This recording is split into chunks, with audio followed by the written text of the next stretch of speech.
Greetings, viewers. Finally, I got to the end of this project. These two are done. So I would like you to join and follow along, see how I got to building these things. So without further ado, let's go ahead. All right, here I'm starting with cutting the legs first. Anybody has got a preference of where to start, but I'm used starting with the legs. So I'm cutting the legs, planing them. After cutting the legs to the size, I've used dominoes to join them all together.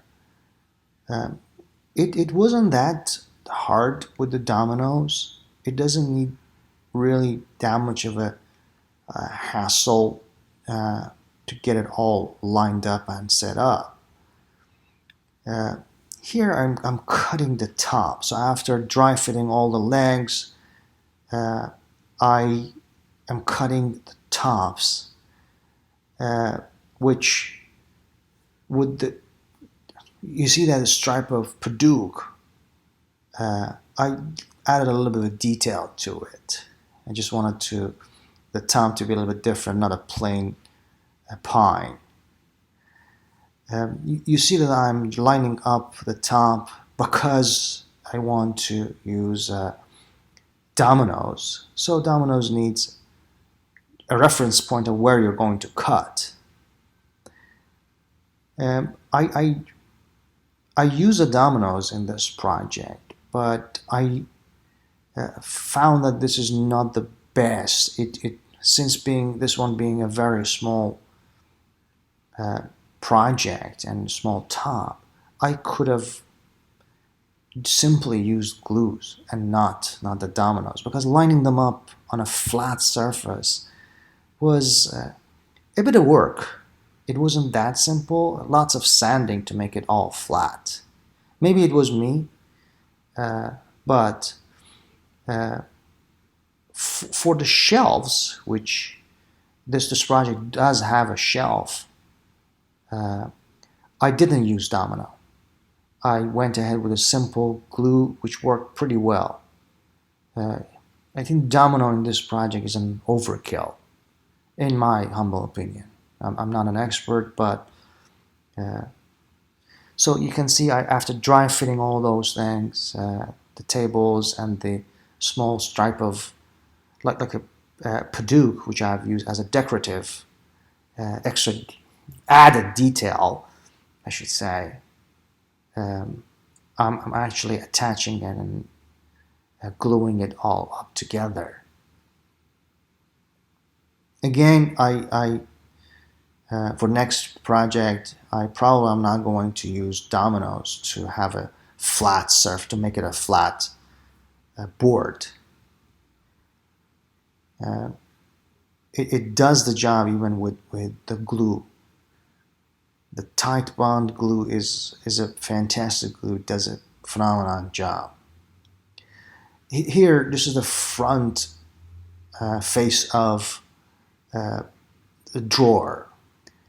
I was a bit of impatient, but it smelled good. I've started cutting the drawers very soon. Wow, it smelled great.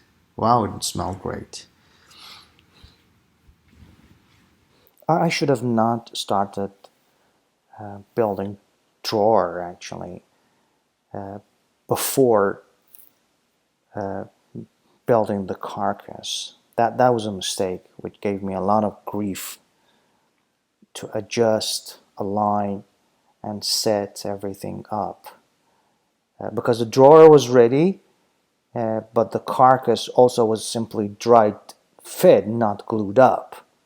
And after gluing up, the drawer moved a bit and actually contracted and just went to this a millimeter or so and it made a lot of difference.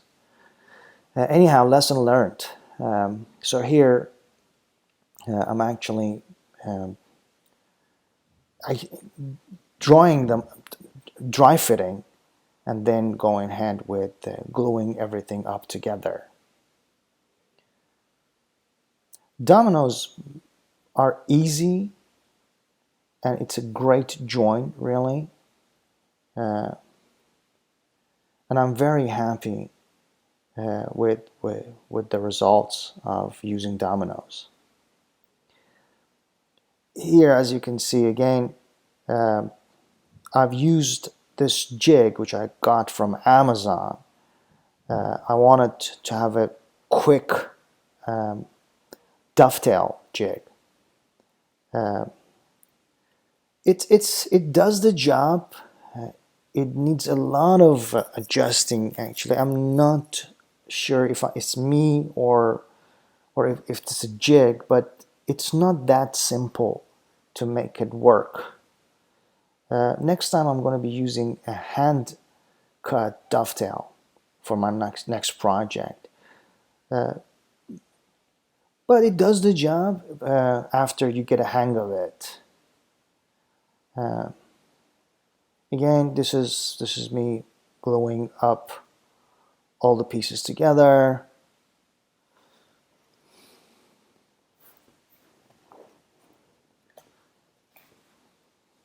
And clamping.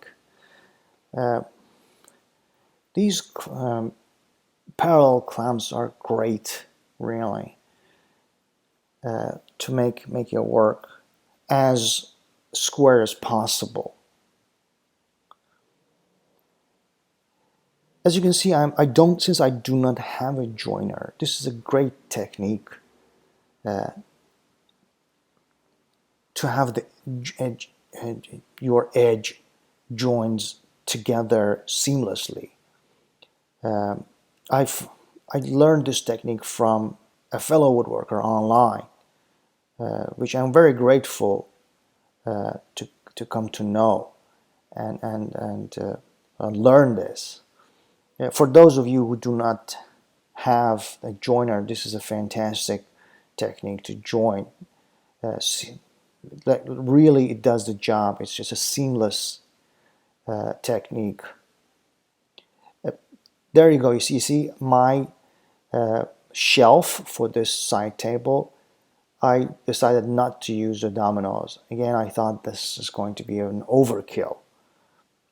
This is a small piece. It's going to be a small board. Nobody's sitting on it. It's not weight bearing. So the glue does more than enough. And it's easy if there's a warp in the board. Well, it's easy to maintain it and get it straightened up.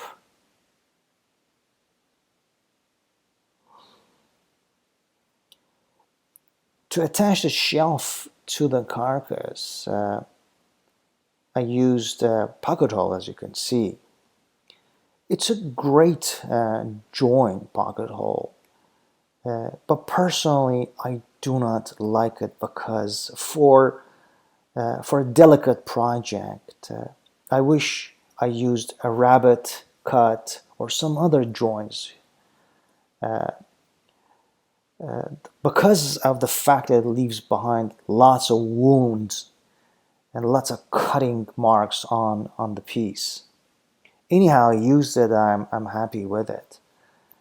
With the result, not the actual joint though. You saw me that I just glued up the drawer. This is attaching a piece to hold the drawer bottom, which I used a 1/4 inch MDF. I had it in the shop. It was just lying around. I thought I'd use it for the drawer's bottom. And I'm attaching it using those small wood.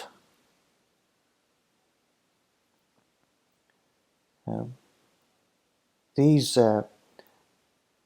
The walt clamps are actually great in order to push out instead of pulling back in. In order to make it work so that it will slide all the way forward and seated to a drawer, I use the slot. So the drawer which I try to hide, the drawer slide. These are side drawer slides actually, which I use for as an undermount. You see the front, I use a scrap wood to see where my slides are going to be. As you can see, it ended up pretty well. I'm happy, very smooth actually. I didn't know it's going to work because I used the sides rails as an undermount, but it did work. And here, since this project has got a niche add-on, I'm cutting a notch for the power port. This power port was not that expensive. I think I bought it for 20 bucks. I think each, if I'm not mistaken. And yeah, I'm cutting the notch to house the port.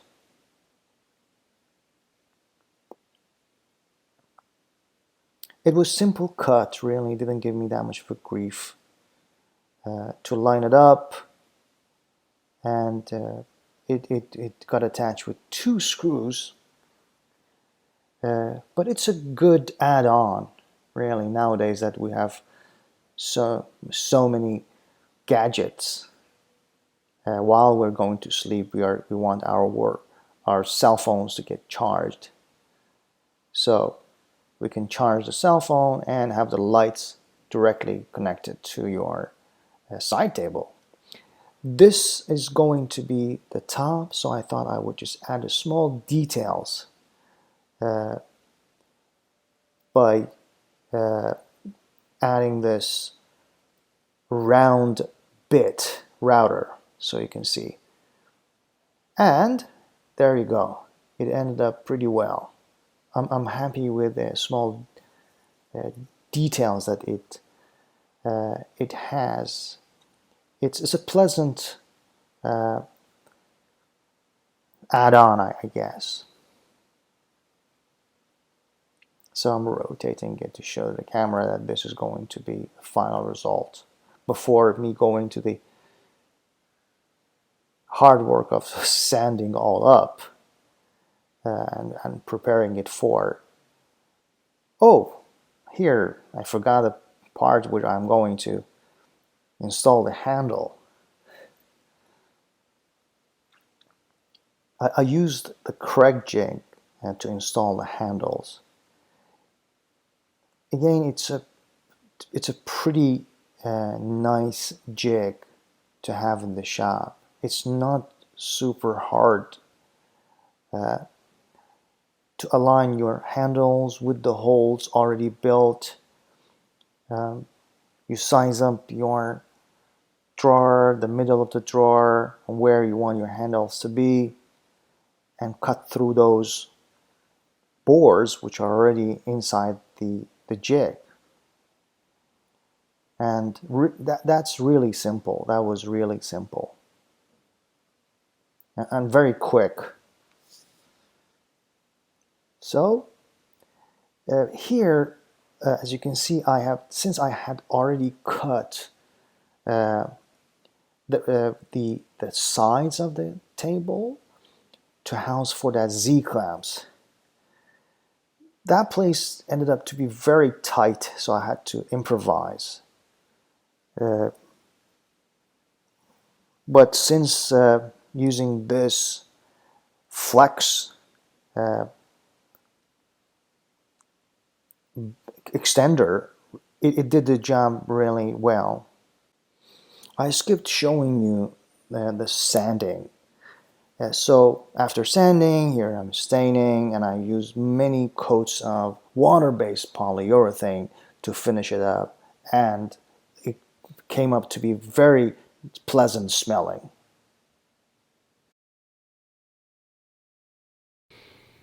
So that was it. And these two are ready to be either used in our home or possibly I'm going to just put it online, see if anybody's interested to purchase it.